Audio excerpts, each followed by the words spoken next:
C'est l'heure de la revue de la presse et des médias israéliens ce matin sur Studio Kalita, relayé sur les ondes des radios juives parisiens. Et ce matin, alors que l'épidémie de coronavirus reste et de loin l'une des ou la priorité pour le public israélien, eh bien la une du Yediot Aharonot résume l'incohérence de ce qui s'est produit hier dans l'enceinte de la Knesset. Alors que l'on recensait hier plus de 1 millier de nouveaux cas et 850 000 sans emploi en Israël, eh bien les élus israéliens ont décidé de s'empoigner sur un projet de loi déposé par l'ancien ministre des Transports, actuel député de Yamina, Betzalel Smotrich. De quoi s'agit-il ? Bien, le projet de loi de Betzalel Smotrich visait à créer une commission d'enquête sur les conflits d'intérêts des juges de la Cour suprême, un sujet qui en temps normal aurait pu être particulièrement important, mais qui en cette période de crise aiguë de coronavirus ne peut en aucun cas mobiliser la Knesset et provoquer des joutes oratoires telles que celles auxquelles on a assisté hier dans l'hémicycle du Parlement israélien. C'est ce qui vous importe actuellement, demande en page 2 le Yediot Aharonot en s'adressant aux députés, en rappelant, en encadrant que l'État d'Israël est en pleine crise économique. Au lieu de vous focaliser sur une allocation vitale pour des centaines de milliers d'indépendants, au lieu de trouver les moyens de renforcer les infrastructures de dépistage, vous vous focalisez sur cette commission d'enquête, mais vous êtes totalement déconnecté du peuple, lance ce matin le Yediot Aharonot furieux. Et pour couronner le tout, écrit le grand quotidien, le conseiller de Binyamin Netanyahou, Nathan Eshel, a eu le toupet d'affirmer hier que c'est le peuple qui est responsable de la situation économique et sanitaire actuelle. Le Yediot Aharonot détaille en page 2 et 3 ce matin la colère de ces indépendants qui ont assisté hier à ce spectacle à la Knesset. Certains diront un spectacle pitoyable de députés en train de se disputer, non pas pour tenter de leur augmenter telle ou telle allocation afin qu'ils puissent sortir la tête de l'eau, mais plutôt pour savoir qui va soutenir le projet de Smotrich et qui va s'y opposer. Comme s'il y avait plus d'autres sujets d'importance aujourd'hui à débattre au sein du Parlement israélien. Le Yediot Aharonot détaille ce matin les motifs de l'empoignade qui s'est produit donc hier à la Knesset et ses répercussions. Mais les autres quotidiens, eux, ne sont pas en reste. L'empoignade a eu lieu parce que Bleu Blanc a protesté contre le soutien apporté par Binyamin Netanyahou et par le Likoud à ce projet. Pour Bleu Blanc, une telle attitude est une violation flagrante des accords de coalition. Mais ce n'est pas tout. Dans l'absolu, le Likoud aurait dû voter comme un seul homme en faveur de ce projet de loi, car il pouvait placer les juges de la Cour suprême dans une position très inconfortable. En effet, au cours des dernières semaines, les révélations de certains journalistes, comme Kalman Lipskind dans le Maariv, ont fait grand bruit. Lipskind prouve en effet de manière très claire mais aussi très embarrassante, comment des juges de la Cour suprême ont choisi de statuer sur des dossiers dans lesquels leurs proches étaient directement ou indirectement impliqués, comme par exemple la présidente de la Cour suprême, Esther Hayoud, qui s'est autorisée à statuer dans un litige dans lequel la société de son mari était impliquée.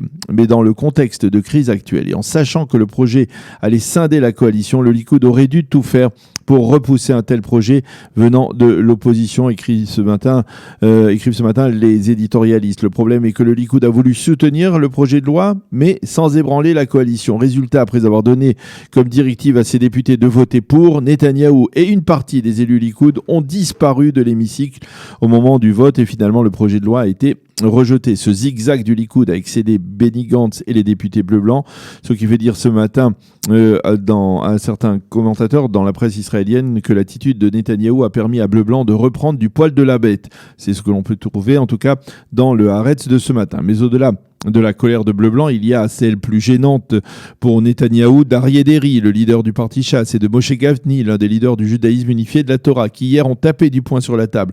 Selon les quotidiens, Aryeh Deri, qui est considéré comme l'allié politique le plus proche de Binyamin Netanyahou ces dernières années, lui a raccroché le téléphone au nez lorsqu'il a appris que le Likoud allait soutenir le projet de loi de Betzalel Smotrich. Et pour cause, Deri est l'un des artisans du gouvernement d'urgence. Il s'est porté garant auprès de Benny Gantz que ce genre d'incident parlementaire ne se produirait pas. Quant à Gafni, il a compris que si le Likoud violait la discipline de coalition et il soutenait le projet de loi de Smotrich, eh bien le bleu-blanc pourrait rejeter lui aussi un autre projet de loi et trouverait très rapidement l'occasion de se venger. Effectivement, peu après que le projet ait été rejeté, Bleu Blanc a fait savoir son intention de déposer la semaine prochaine des projets de loi comme la loi sur les transports en commun le Shabbat, qui sont inacceptables pour les partis orthodoxes. Bref, voilà quoi la Knesset s'est occupée hier au lieu de consacrer son énergie à trouver des solutions aux centaines de milliers de chômeurs et d'indépendants au bord du gouffre économique en Israël. Et ce matin,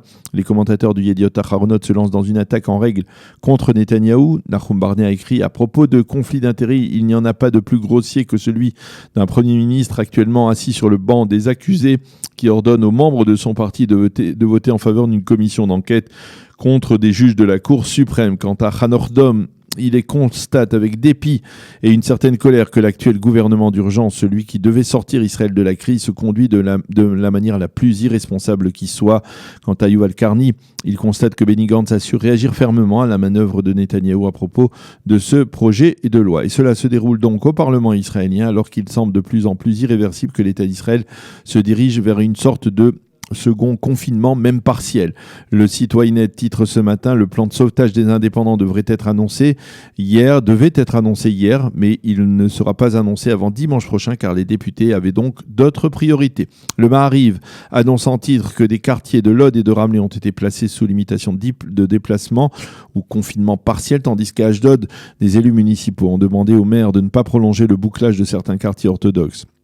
Le Maariv, lui, fournit des données réactualisées avec 1 millier de nouveaux malades au cours des 24 dernières heures, 39 malades sous assistance respiratoire et 344 décès. Le Israël Hayom, lui, affirme en manchette que l'on s'achemine vers de nouveaux bouclages et vers la fermeture d'établissements scolaires. Et il relate que le laboratoire modèle, celui qui a été mis en place par le ministère de la Santé qui devait permettre de multiplier les tests de dépistage, ne tient pas le rythme. Et la seule véritable bonne nouvelle que l'on découvre en une du quotidien gratuit ce matin, eh bien, c'est le plan de sauvetage économique qui semble prendre forme et qui doit insuffler quelques 50 milliards de shekels supplémentaires pour venir en aide aux indépendants et aux sans-emploi. On ne sait pas très bien s'il s'agit de 50 milliards en plus des 80 milliards déjà annoncés en avril au plus fort de la première vague, ou bien s'il s'agit de cette somme qui jusqu'à ce jour n'est pas parvenue dans les comptes en banque des contribuables israéliens. Et ce matin, le Israël Hayom se fait l'écho d'une information révélée hier soir lors du journal télévisé de la chaîne publique 11, le soir même où il a annoncé de nouvelles mesures restrictives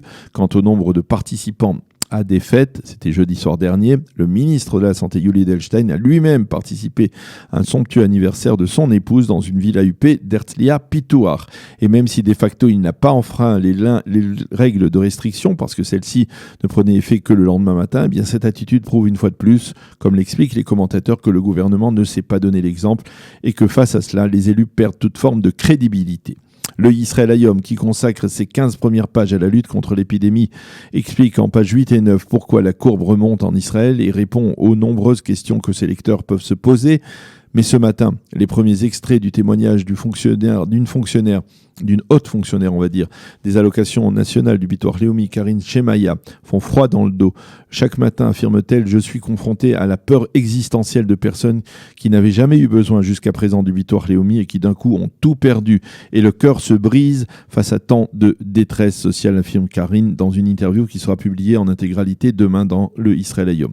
Et demain, on pourra également lire dans le Israël Hayom l'entretien réalisé avec le président de la coalition, les députés Likoud Miki Zohar, qui estime que le gouvernement d'union nationale, celui qui a donc été formé pour lutter contre le coronavirus, eh bien, ne devrait pas, selon lui, tenir le coup encore longtemps. Voilà donc ce que l'on peut lire, entre autres, ce matin dans la presse israélienne.